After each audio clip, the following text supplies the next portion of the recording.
Our first speaker is Tyler Alexander. He's a gun control activist and a junior at Coventry High School. Please welcome him.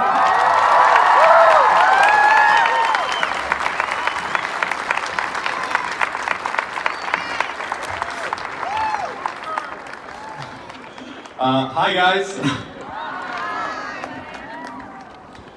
So my name is Tyler Alexander. I'm a junior in Coventry, as Sophia has said. I've come here today to express my beliefs and on behalf of my school and community, our concerns. I have lived in Rhode Island my entire life and have learned that we are a state of first since its founding as the colony of Rhode Island in 1641.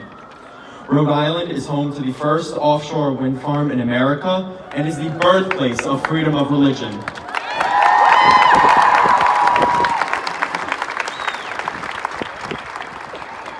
Rhode Island has set many precedents for our country. However, we are falling behind on this diverging path of gun control.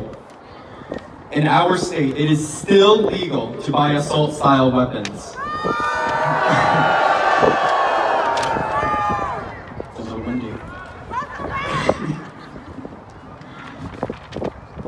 Such as the weapon used to murder 17 students and teachers of Marjory Stoneman High School in Florida last month. The same weapon used to murder 20 young children of Sandy Hook Elementary School. The same weapon used to murder 50 in a nightclub 2 years ago in Orlando. And the same weapon used to murder 58 in Las Vegas. These people who have not even started their lives, kids who haven't even had a chance, people with dreams and aspirations, people with families. Imagine your nieces, your nephews, your sons, and your daughters going to a party, a concert, or even school, never to come home because one disturbed individual chose to pull a trigger. Those individuals don't care about social status, race, gender, or even age.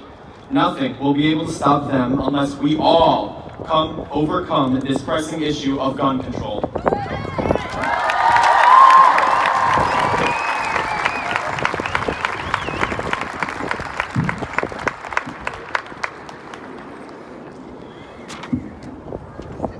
I may not know the horror, terror, or feeling of utter helplessness associated with being involved in a mass shooting, but I do know what it is like to be terrified and concerned in a school setting.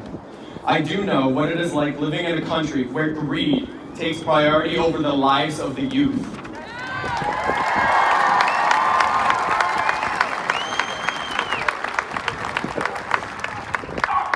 My peers, our community, and all of us as a country have had enough.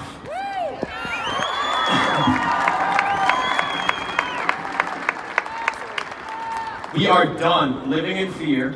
We are done being in an educational environment with the constant threat of our lives being taken away. Last year at my high school, a lockdown alarm had been accidentally triggered. I was on the bus on my way to school when it was initiated. What followed was total chaos and confusion. When I got off the bus, I was herded into an office that I had never even noticed before. My only thought was, there's a shooter. I had no clue what to do. Nothing could prepare anyone for this. And no one, I mean no one, should even have to experience it. My friends, Amanda and Morgan, experienced similar emotions, helplessness being the most paralyzing.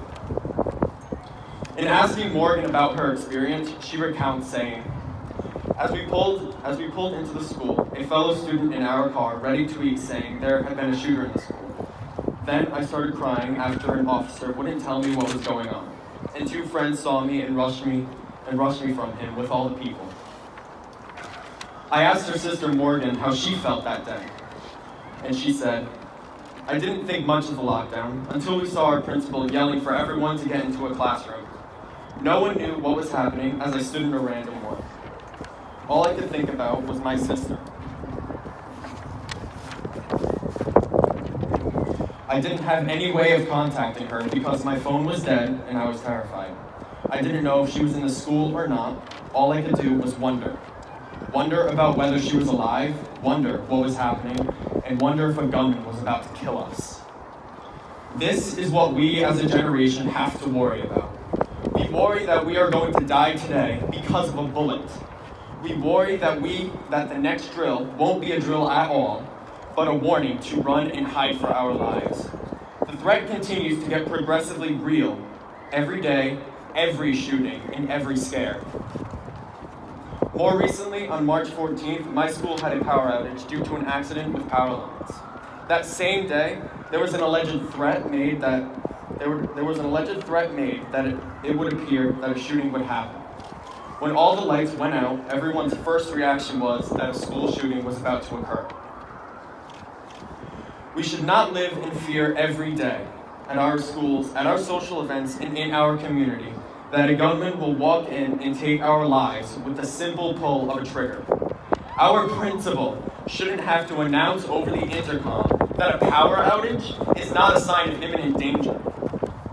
Our peers should not have to walk into school in the morning wondering, am I next? Indifference should not be the only element that is holding these United States together.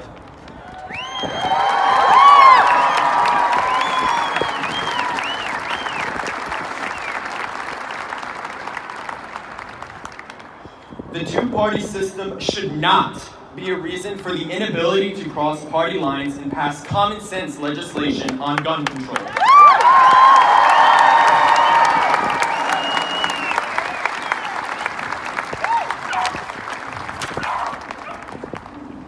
Our Second Amendment right to bear arms isn't the only right that matters. We, as the people of America, have a natural right to life, and we have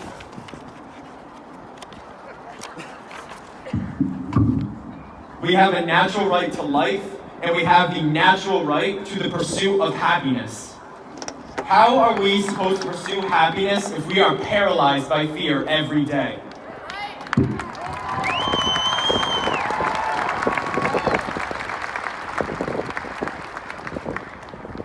We are calling for basic, common sense laws to be passed in Rhode Island that could possibly stop the next massacre and make us a leader in a new revolution. Should an assault rifle be available to an untrained civilian? Should any military-grade assault-style weapon even be allowed to be in the hands of a civilian? Well, then here are some simple solutions that Rhode Island legislators can provide for us at this time. We need better universal background checks that can scan all databases in the United States.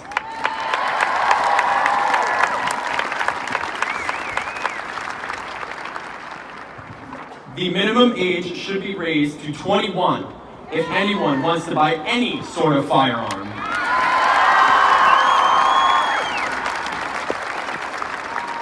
And there should also be a minimum of a 30-day waiting period to obtain any firearm.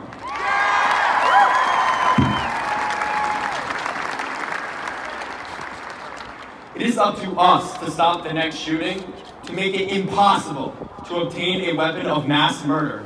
It starts with every individual person. Years from now, historians will look at us. They will see that we have had enough of being afraid, enough of being ignored and dismissed, and enough of being murdered.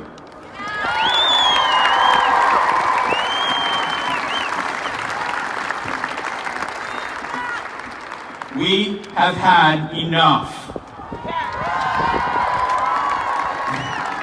And we will make a change.